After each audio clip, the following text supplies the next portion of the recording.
কোরবানি আবশ্যক না, এদেরকেও নবী বলেন হাজীদের নমুনা ভেতরে নাও।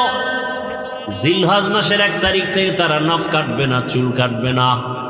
তোমরাও নখ কাটিও না, চুল কাটিও না। এই আমলটা কোরবানি দেওয়া পর্যন্ত রেডি রাখো। বাইতুল্লাহর হজে যদিও তুমি হাজী হতে যেতে পারো নাই, আল্লাহ তোমাকে বরকত দান করবেন। আর নামাজ আদায় করে আল্লাহর দরবারে কান্না করো, দোয়া করো, হে আল্লাহ, যেই বাইতুল্লাহ এত দামি ঘর, যে এরিয়ায় গিয়ে একবার আল্লাহ বললে 1 লক্ষ বার আল্লাহ বলার সওয়াব, একটা সিজদা দিলে 1 লক্ষ বার সিজদার সওয়াব। এত দামি ঘর যেখানে গেলে গুনাহগার আর গুনাহগার থাকে না, ওই বাইতুল্লাহ যাওয়ার তৌফিক দাও। ও আল্লাহ, নবীর রওজা জিয়ারতের তৌফিক দাও। যেতে না পারলে অন্তত আল্লাহ নবীর আদর্শওয়ালা বানায়া দাও। বাইতুল্লাহ যারা গেছে তাদের নমুনা অর্জনের ব্যবস্থা করে দাও। ও আমার যুবক বাবারা, বৃদ্ধ বাবাজিরা, পর্দার আড়ালের মা বোনেরা, দুনিয়ার রং তামাশায় পড়িয়া গুনাহ তো কম করেন নাই। আরে দাড়ি কাটা কবিরা গুনাহ। কতবার যুবকরা দাড়ি কাটলা, বেপরদায় চললা, মা বাবার সাথে বেয়াদবি, শিক্ষকের সাথে বেয়াদবি, ওলামায়ে কেরামের সাথে বেয়াদবি।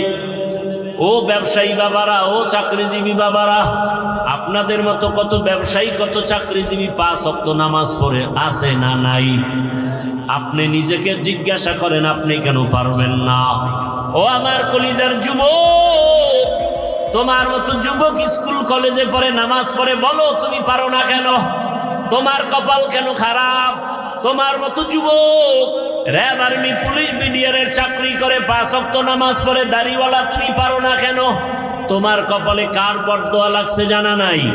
তোমার মতো যুবক রাস্তায় গাড়ি চালায়, নামাজ পড়ে, তুমি কেন পারো না? নদীর মধ্যে মাছ ধরে, নামাজ পড়ে, তুমি পারো না কেন? তোমার মতো যুবক র্যাব, আর্মি, পুলিশ, বিডিআরের চাকরি করে, নামাজ পড়ে, ওসি, ডিসিএসপি নামাজি, এমপি, মন্ত্রী, ব্যবসায়ী, চাকরিজীবী নামাজি, তুমি পারো না কেন? আসলে তোমার উপরে আল্লাহ গুনার কারণে বেজার হয়ে গেছে। ও বৃদ্ধ বাবাজি, এখনো সময় আছে, তওবা করেন।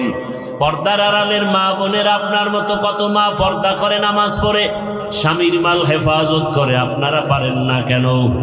এখন থেকে তওবা করেন। শয়তানের ধোকায় পড়ে মনের আশা পূরণ করতে গিয়ে তো গুনাহ কম করেন নাই। আল্লাহর ডাকে সাড়া দিতে হবে। কখন মরণ হবে বলা যায় না। গাড়ির নিচে যুবকের লাশ, পানির নিচে লাশ, ঘুমের বিছানায় লাশ। এখন থেকে তওবা করেন। আর দাড়ি কাটবেন না, নামাজ ছাড়বেন না, বেপরদায় চলবেন না, নবীর তরিকা মেনে চলবেন। মা বাবার দোয়া, শিক্ষকের দোয়া নিয়া, উলামায়ে কেরামের দোয়া পরামর্শ নিয়ে নবীর আদর্শ মেনে চলবো। তওবা করার মতো যদি নিয়ত হয়, মুনাফিকি না থাকে, খাঁটি তওবার নিয়তে 2 হাত আমার আল্লাহকে দেখায় দাও। আয় আল্লাহ, হাতগুলো কবুল করে নেন, তওবা কবুল করে নেন, তওবার উপরে মজবুত হইয়া চলার তৌফিক দান করেন, আমিন। যেই বাইতুল্লাহ এত দামি ঘর, যে এরিয়ায় গিয়ে একবার আল্লাহ বললে 1 লক্ষ বার আল্লাহ বলার সওয়াব, একটা সিজদা দিলে 1 লক্ষ বার সিজদার সওয়াব। এত দামি ঘর যেখানে গেলে গুনাহগার আর গুনাহগার থাকে না, ওই বাইতুল্লাহ যাওয়ার তৌফিক দাও। ও আল্লাহ, নবীর রওজা জিয়ারতের তৌফিক দাও। যেতে না পারলে অন্তত আল্লাহ নবীর আদর্শওয়ালা বানায়া দাও। বাইতুল্লাহ যারা গেছে তাদের নমুনা অর্জনের ব্যবস্থা করে দাও। ও আমার যুবক বাবারা, বৃদ্ধ বাবাজিরা, পর্দার আড়ালের মা বোনেরা, দুনিয়ার রং তামাশায় পড়িয়া গুনাহ তো কম করেন নাই। আরে দাড়ি কাটা কবিরা গুনাহ। কতবার যুবকরা দাড়ি কাটলা, বেপরদায় চললা, মা বাবার সাথে বেয়াদবি, শিক্ষকের সাথে বেয়াদবি, ওলামায়ে কেরামের সাথে বেয়াদবি।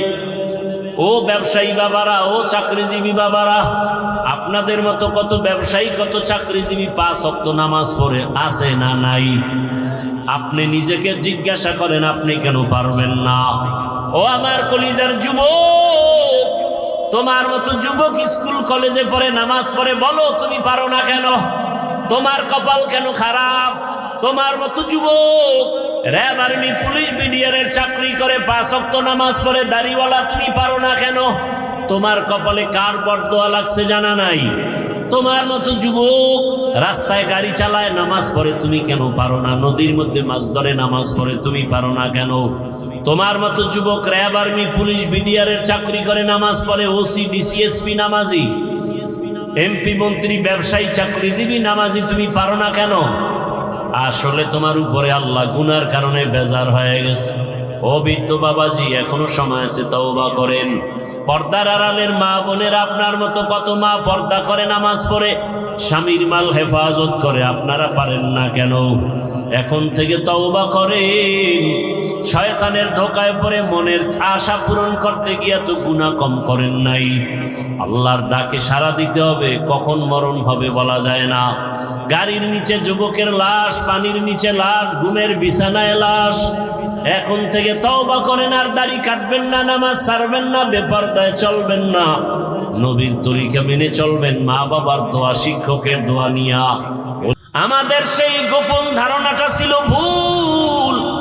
আপনার কাছে ক্ষমা চাই, ডাইরেক্ট ক্ষমা না, একটা ওসিলা পেশ করলেন। ওসিলা হলো একটা আমল, ওসিলা দিয়া দোয়া করা পয়গম্বরের সুন্নাত। ওসিলা দিয়া দোয়া করা কি সুন্নাত, ওসিলা দিয়া দোয়া করা কি সুন্নাত। কি ওসিলা? একটা আমল। সে আমলটা কি? যেখানে চামড়া দিয়ে আদমকে আল্লাহ বানালেন, ওই বরাবর 7 আসমান আমরা উপরে তাকাইলে কি দেখি? কথা বলেন না কেন? 7টা দেখেন না? একটা। এর উপরে আরো আছে কয়টা? 6টা। নবীজি বলেন, আমি মেরাজের রাত্রে গেলাম, প্রত্যেক আসমানে 2টা দরওয়াজা, দরওয়াজার মধ্যে নূরের তৈরি তালা লাগানো। আমি জিব্রাইল সহ সেখানে গেলাম, ঢুকলাম তালা খুলিয়া। এভাবে যাইতে যাইতে 7 আসমান দেখলাম। ওই পৃথিবী নামক মধ্যখান জায়গা, যেখানে মাটির চামড়া দিয়ে আদমকে বানালেন, ওই বরাবর 7 আসমানের উপরে একটা কাবা আছে, ওটারও ফেরেশতাদের কাবা, নূরের তৈরি বাইতুল মামুর। মুহূর্তে মুহূর্তে 70,000 ফেরেশতারা তাওয়াফ করে। একবার যারা সুযোগ পাবে কিয়ামতের আগে আর তাদের সিরিয়াল আসবে না। কি পরিমাণ ফেরেশতা আল্লাহ বানায় রাখছেন। ফেরেশতারা বললেন, হে মালিক, আমরা যে তাওয়াফ করি বাইতুল মামুরের, এই তাওয়াফের বরকতে আমাদের মাফ করে দাও। কথা বুঝতেছেন আমার? না খারাপ লাগতেছে আপনাদের? আল্লাহ বললেন, তোমরা গুনাহ চিনো না, গুনাহ বুঝো না, এরপরেও ধারণার অপরাধে যদি তাওয়াফকে ওসিলা বানায় ক্ষমা চাও, তাহলে আমি যাদেরকে শ্রেষ্ঠ মর্যাদা দিয়া বানাবো, ওরা দুনিয়ায় গিয়া গুনাহ করবে, হাতের গুনাহ, চোখের গুনাহ, জবানের গুনাহ, তাদের জন্য তো একটা ক্ষমার ব্যবস্থা করা দরকার। ও জিবরাইল, যাও, ওই চামড়া যেখান থেকে আনছো, আজরাইল আনছে, ওখানে গিয়ে একটা ঘর বানাও বাইতুল্লাহ। আর সাক্ষী থাকো, আমার ওই বাইতুল্লাহ যারা তাওয়াফ করে ক্ষমা চাইবে, আমি তার জীবনের সব গুনাহ মাফ করে দিব।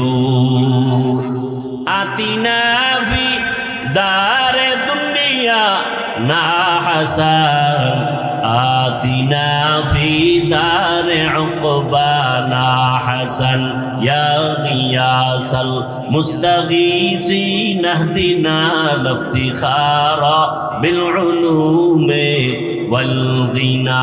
हर गोरी देने को तू तैयार है, जो न मांगे उससे तू बेजार है। মানুষের গুনাহ ক্ষমা করানোর জন্য আল্লাহ বানাইলেন বাইতুল্লাহ ঘর। দুনিয়ার মধ্যখান জায়গা বাক্কা নগরীতে আল্লাহ ঘরটা বানায়া ওয়াদা করে দিলে, এই ঘর তাওয়াফ করলেই তার গুনাহ মাফ হবে। এটা কেমন বরকতের ঘর, তাকায়া দেখবে, তাতেও আমলনামায় সওয়াব। ইন্না আউওয়ালা বাইতি মুজিআ লিন-নাসি লাল্লাযী বিবাক্কাতা মুবারাকাও ওয়া হুদা, মুবারাকাও ওয়া হুদাল লিল আলামিন।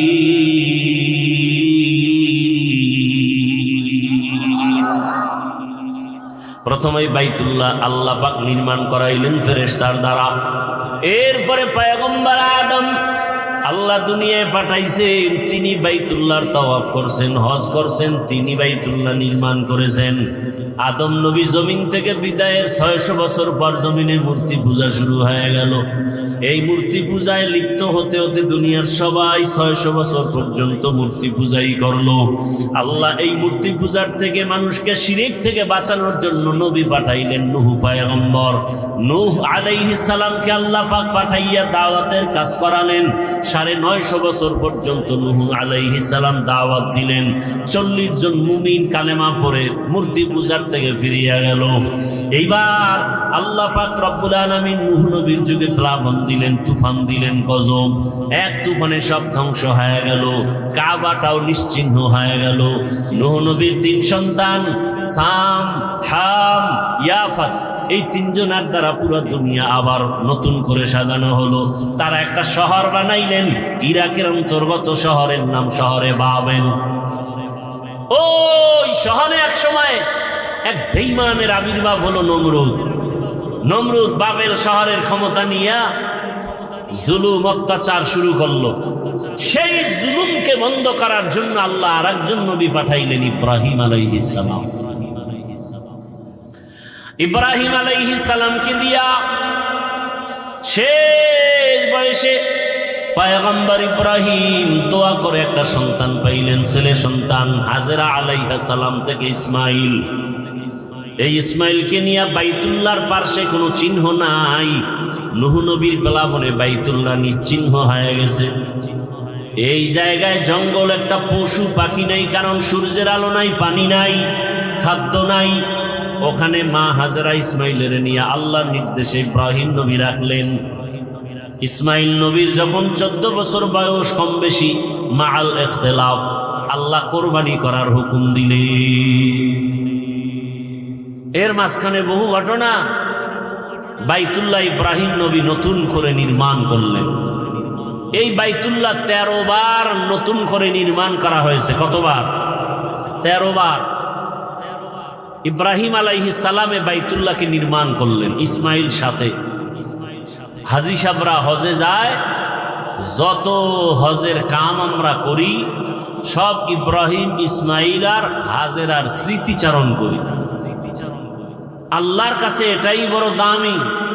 যেমন পাথর মারা ইব্রাহিম আর ইসমাইল নবীর কাজ, হাজীদের জন্য এটা করতেই হবে, না হয় হজ বাতিল হয়ে যাবে। সফা মারওয়ায় দৌড়াইলেন, ইসমাইলকে পানি দেওয়ার তালাশে আম্মাজান হাজেরা আলাইহাস সালাম। এই দৌড় হাজীদের উপরে আবশ্যক। যদি কোনো হাজী সফা মারওয়ায় দৌড়ানো বন্ধ করে, হজ বাতিল। ভাইয়েরা আমার, সন্তান জবাই করার পরীক্ষা, আর আল্লাহ তাআলা আমাদেরকে পশু জবাই করার পরীক্ষা দিয়ে দিলেন। সন্তান জবাই করা লাগবে না। ওয়ালানাবলুওয়ান্নাকুম বিশাইইম মিনাল খাউফি ওয়াল জু'i ওয়া নাকসিম মিনাল আমওয়ালি ওয়াল আনফুসি ওয়াস সামারাত ওয়া বাশশিরিস সাবিরিন। 5টা জিনিসের দ্বারা পরীক্ষার মধ্যে একটা হলো মাল। আল্লাহর পথে মাল ব্যয় করো। তোমার সামর্থ্য আছে 2টা গরু কিনে কোরবানি দেওয়ার, তুমি 2টা দাও মোটা তাজা। তোমার সামর্থ্য আছে 20,000 টাকা, তুমি কোরবানি দিবে একটা ছাগল দাও, বাধা নাই। আর একজনেও কোরবানি দিবে, সামর্থ্য আছে একটা উট কিনার মতো, উট কিনে দাও। বড় গরু কিনার সামর্থ্য আছে, বড় গরু কিনে দাও। যাদের উপরে কোরবানি আবশ্যক না, এদেরকেও নবী বলেন হাজীদের নমুনা ভেতরে নাও। জিলহজ মাসের 1 তারিখ থেকে তারা নখ কাটবে না, চুল কাটবে না। তোমরাও নখ কাটিও না, চুল কাটিও না। এই আমলটা কোরবানি দেওয়া পর্যন্ত রেডি রাখো। এতক্ষণ ধৈর্য সহকারে আমাদের সাথে থাকার জন্য অসংখ্য ধন্যবাদ। ভিডিওটি কেমন লাগলো কমেন্টে জানান এবং আপনার বন্ধুদের মাঝে শেয়ার করে